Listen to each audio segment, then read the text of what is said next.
You did it this morning without thinking. A single smooth pull and two edges of fabric locked together. That motion, so effortless it barely registers, is less than 150 years old. In the mid-1800s, getting dressed was genuinely hard work. Boots had rows of hooks and eyelets. Corsets required a second pair of hands. A single shoe could take several minutes to fasten properly. Buttons ruled everything: shirts, trousers, coats, gloves, boots, all fastened one small disc at a time. Wealthy men employed valets. Wealthy women depended on ladies' maids. Getting dressed was not a solitary act. Inventors knew there had to be a better way. Throughout the 1870s and 80s, dozens of patents were filed for alternative fastening systems. Most were impractical or failed to find a market. The problem was still waiting. In the 1880s, a Chicago mechanical engineer named Whitcomb Judson grew increasingly annoyed by a familiar daily problem: bending down to hook and lace his own boots each morning. He decided to fix it. Judson was already a prolific inventor, with patents in pneumatic street railways and motor systems. He was the kind of man who looked at any inconvenience and began mentally building his way out of it. By 1891, Judson had designed a device he called the clasp blocker, a chain of alternating hooks and eyes that could be engaged in one smooth motion using a sliding guide. In 1893, the United States Patent Office granted Judson his patent. On paper, the clasp blocker was a genuine invention. What followed was one of the longest commercial slow burns in the history of useful ideas. That same year, Judson got a rare opportunity. The Chicago World's Fair, the Columbian Exposition, drew over 27 million visitors. Judson set up a display and demonstrated his clasp blocker to the crowds. The response was underwhelming. The clasp blocker was stiff and awkward and had an unsettling habit of popping open unexpectedly. Visitors were curious for a moment, then moved on. No meaningful orders followed. Judson's lifeline arrived in the form of Colonel Lewis Walker, a businessman with promotional instincts and genuine belief that the fastener had a future. Walker became Judson's financial partner and the driving force behind commercialization. In the mid-1890s, Walker and Judson established a manufacturing company in Meadville, Pennsylvania. Their goal was to produce the clasp blocker at commercial scale. It sounded straightforward. It proved to be neither.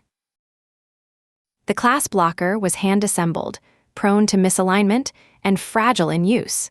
Samples sent to potential customers frequently failed on arrival. The company burned through money and patience in roughly equal measure. Judson filed additional patents and redesigned components throughout the early 1900s. The company produced multiple improved versions of the device and had yet to find a mass market for any of them. In 1906, a young Swedish immigrant named Gideon Sundback arrived in the United States. He had trained as an electrical engineer in Germany and came to America to work in manufacturing. Sundback was hired by the reorganized fastener company to work on improving the device. He was methodical and disciplined, exactly what the product had never had before. At the Meadville plant, Sundback met and married Elvira Aronson, the daughter of the plant manager. In 1911, Elvira died suddenly. She was young. Sundback was devastated. He turned entirely to work. The years following Elvira's death were Sundback's most productive. He channeled everything into the fastener problem, redesigning it from first principles. What he built during that period would eventually go on virtually every pair of jeans in the world. Sundback abandoned the hook-and-eye approach entirely. He developed a new mechanism built around small, stamped metal teeth, each one precisely formed, each one identical to the next. Each tooth had a small dimple on one face and a corresponding nub on the other. When the slider moved upward, It forced the two rows of teeth together. The dimple caught the nub. They locked, reliably. For the first time, the fastener worked consistently. It did not pop open. It did not jam. Sundback ran test after test, and the design held. He received his landmark patent in 1917. Sundback called his invention the separable fastener. The patent described the mechanism in precise engineering language. What it described, in plain terms, was the modern zipper, almost exactly as it exists today. Sundback also designed the manufacturing equipment. His stamping machines could produce hundreds of feet of fastener chain per day, with consistent teeth at consistent intervals. For the first time, the device could be made at scale. When the United States entered the First World War in 1917, the military placed orders for money belts. Slim pouches soldiers wore against the body to secure cash and documents near the front lines. The Navy followed with orders for flying suits for early naval aviators. A pilot wearing gloves under pressure needed to seal a collar or pocket quickly. The new fastener made that possible in a single motion. When the war ended in 1918, the fastener had proven itself in military use. But civilian fashion remained entirely indifferent. Most people had never heard of the hookless fastener and had no particular reason to want one. In the early 1920s, the B.F. Goodrich Company of Akron, Ohio, was wrestling with a practical problem. Their rubber galoshes, overshoes worn over regular shoes in rain and snow, were difficult and slow to get on and off. Goodrich licensed Sundback's design and fitted a row of teeth up the front of the galosh. A single pull of the slider sealed the whole boot shut. It worked immediately. The company was impressed.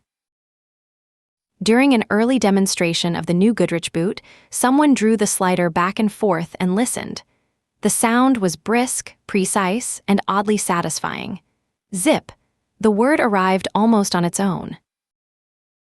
In 1923, B.F. Goodrich launched the zipper boot and began marketing the word zipper as their brand name. They hoped to protect it as a trademark. The language had other ideas. Within a decade, courts ruled that zipper had become a generic term, property of the English language, not any one company. It joined aspirin and thermos as brand names absorbed entirely into the common tongue. Even with a catchy name, the fashion world was uninterested. The great Paris couturiers considered the zipper mechanical and industrial. Their world was built on buttons, hooks, and exquisite hand finishing. The zipper was common. Through the mid-1920s, zippers appeared on tobacco pouches, luggage, and rubber boots. On actual clothing, garments people wore in public, the zipper was almost nowhere to be found. The Italian designer Elsa Schiaparelli was Paris fashion's great provocateur, the woman who put a lobster on a dress and a shoe on a hat. In 1935, she turned her attention to the zipper. Schiaparelli did not hide the zipper inside a seam. She displayed it, large, brightly colored, placed on the exterior of jackets and dresses as deliberate ornament. The zipper became fashionable by becoming visible. The zipper's other unlikely beachhead was children's clothing. Manufacturers marketed it to parents as a tool for childhood independence. A child could fasten a zipper herself. She could not, with any ease, manage a row of small buttons. Men's trouser flies had used buttons for generations. There was resistance from tailors, manufacturers, and wearers alike. The button fly was tradition. The zipper was an interloper. It did not break through easily or quickly. The Second World War changed the equation entirely. Military production at massive scale required practical, fast closures on flight suits, field jackets, sleeping bags, and gear pouches across every Allied service and nation. When veterans returned after 1945, they were accustomed to zippers. What soldiers had worn in wartime carried enormous cultural authority. Civilian adoption accelerated sharply in the post-war years. Levi Strauss & Company introduced a zipper fly on their flagship jeans in 1954. For many Americans, that was the final signal that the button fly now belonged to the past. While all of this unfolded in the West, a Japanese entrepreneur named Tadao Yoshida had founded a small zipper company in Tokyo in 1934. He called it Yoshida Kajio Kabushiki Geisha. The initials YKK would eventually appear on more zippers than any other name on Earth. But in 1934, it was a modest operation with ambitions that few outside the company could yet see. Yoshida built his company on a philosophy he called the cycle of goodness. His belief was that a manufacturer who did not exploit its suppliers or customers would build relationships no competitor could break. It sounds idealistic. It worked.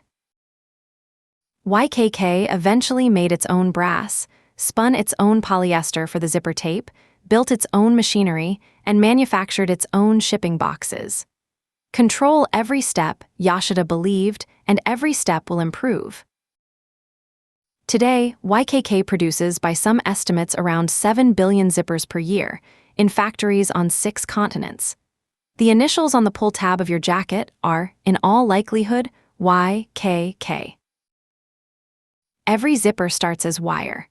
Coils of brass, aluminum, or steel feed into stamping machines that press the metal into individual teeth, small, identical, formed to tolerances of fractions of a millimeter.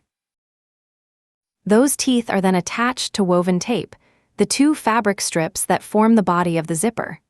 The teeth are clamped at exact intervals along each tape's inner edge, forming a matched chain on each side.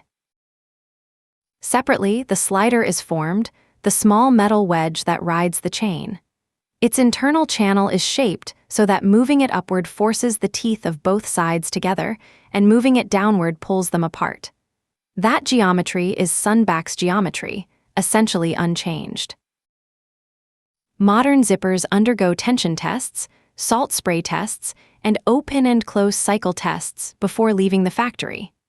A well-made zipper is engineered to outlast the garment around it, surviving thousands of cycles without failure. The mark of a truly solved problem is that you stop noticing it. The zipper opens, the zipper closes, it disappears into the day. This is what design looks like when it has done its job completely. Stop and count the zippers within arm's reach right now. A jacket, a bag, a wallet, a pair of boots, a cushion cover. Most people, by some estimates, have more than 10 zippers on their person on an average day. Since Sunback's patent in 1917, the cumulative number of zippers produced worldwide runs well into the hundreds of billions.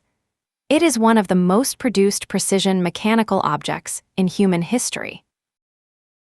Every one of those zippers traces back to one irritated man in Chicago who did not want to bend over and lace his boots.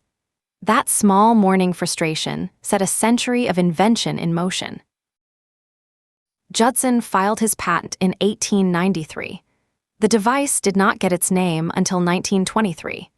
30 years of invention, failure, and reinvention before anyone even knew what to call it. Gideon Sunback lived to see the zipper on virtually everything and remained a private and largely uncelebrated figure. He died in 1954, the same year Levi Strauss put his teeth on America's most iconic pair of jeans.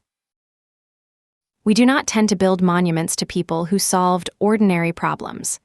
But the quality of daily life, the frictionless minute saved, the boot fastened without a thought, is largely the work of people like Judson and Sunback. In Judson's world, getting dressed required effort, patience, and often another person. That world is gone. A small mechanism, perfected across 3 decades of failure, quietly abolished it. The sound is the same as it was in that room in Akron, Ohio, over 100 years ago. 2 strips of tape, a column of interlocking teeth, a wedge of metal. Zip. Still the most satisfying sound on a cold morning.